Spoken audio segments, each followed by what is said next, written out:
Headed to the warehouse. I want to show you guys something, or the lack of something. I'll just show you guys something.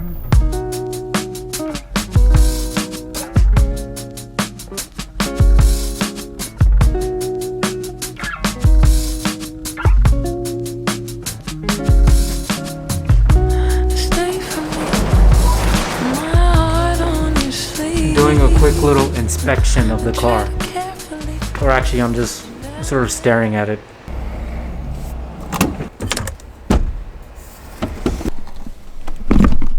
So I wanted to talk about something today. Let me close this. Might be quieter. So I wanted to talk about something today, and that's people's insecurities.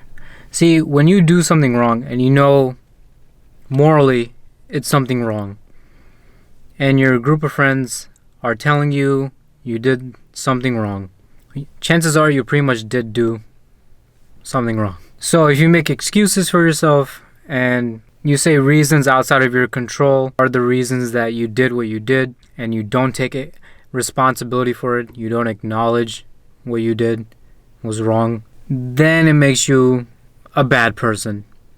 Bad being a very general term for somebody who can accept fault and will blame other things or people rather than themselves and try to learn and grow from it. And that's a part of being a good friend. You should be able to say, hey, I did something wrong, I'm sorry, let's move past it. I'll learn from this and make sure it doesn't happen again. And if not, and you're just blaming everybody else, then you probably have a deeper rooted issue that you need to work on. And this is the thing that causes divide within friendships and family, because maybe you're too insecure to admit to doing something wrong because you're worried that people might crucify you if you acknowledge the fact that you messed up. And you have too much of an ego to say, hey, I'm sorry, because you think other people should apologize to you rather than you apologizing to them. And that's just plain and simple. You have a giant ego. Something to think about. Remember, ladies and gentlemen, don't be a dick. Man, I really need to paint the car. It's like different shades of black. But hey, at least it's not Nardo gray.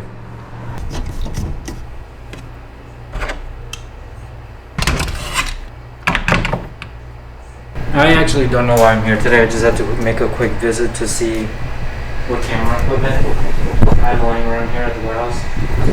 That way I can inventory for the next video I'm gonna make. I really don't want to go to another track day until it cools down a little bit more. The weather outside is like 50 degrees, 55 in the nighttime, which is actually perfect. During the day it's still pretty hot and humid, so I'm trying to see if it gets any better than that.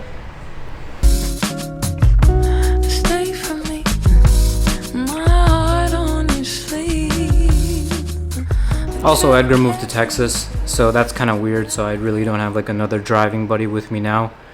The car is pretty much done, his Saturn Ion Redline, and it's actually up for sale, and I'm going to be putting it up for sale. I'll put a link in the description here to sort of help him out as he transitions over from Jersey to Texas. So yeah, I'm really happy for him. He's taking a big step in his life, and you guys can actually catch him on Twitch. I'll put a link to his streaming page below. He does have plans to get another car while he's down there after he sells the Redline.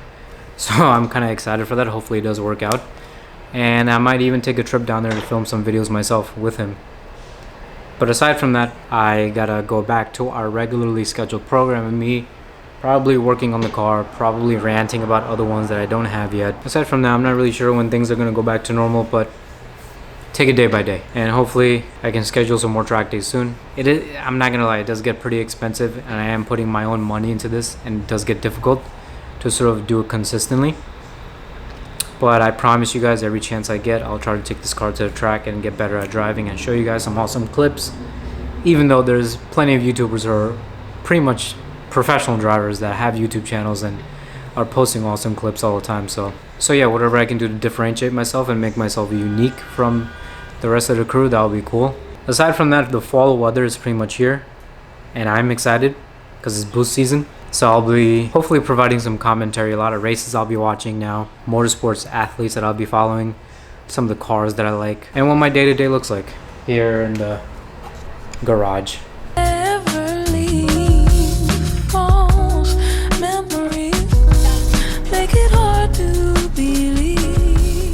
A word of advice to people who wear their masks while they're driving.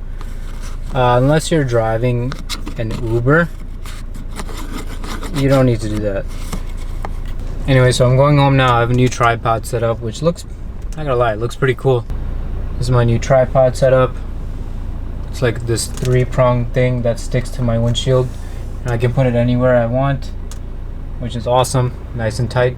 Obviously, don't do this dumb thing when you're driving, as in record with your phone. I don't recommend it. My friend Sonny stayed with me for a few days, and he actually is getting better at his track. He likes taking his race bike to the track in GMP.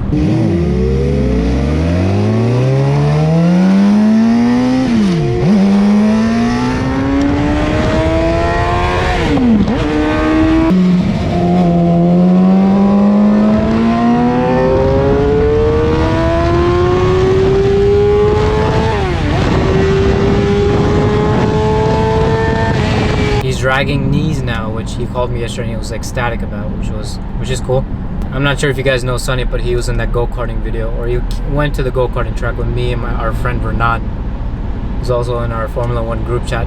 It sucks that everybody's sort of separated now, since as we get older, you know, we all move and settle down with our lives. But every now and then, whenever we all get together, we have pretty much the funnest time we've had all year up to that point. It's because of the fact that we all share a common passion. That's just driving really fast. So we love making jokes about, you know, how certain cars look, how the Kia logo is never going to change, how Racing Point has a better car than Ferrari this year, how Stroll made it to Formula 1. On your mark, get set.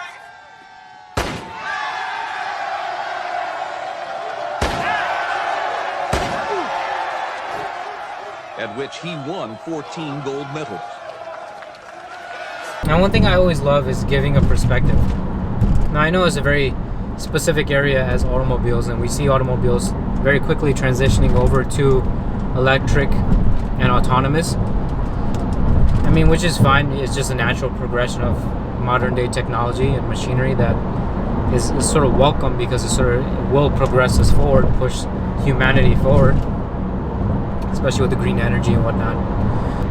And I see the industry moving, the aftermarket industry moving more towards sort of a niche area, sort of like how people are still into rotaries after 20 years. In terms of how the rotary sector is now in the aftermarket, I do see that happening on a grander scale, where the entire aftermarket for the internal combustion engines will be as small as the rotary market now. A very passionate group of individuals that love building and tracking and driving their cars, but it's a very niche group of people.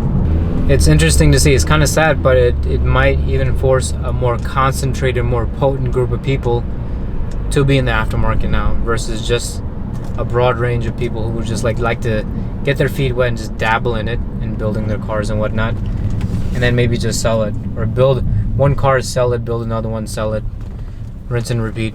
LED to give you this again, this sense of tomorrow. And why don't we step inside, because here is also an interesting twist.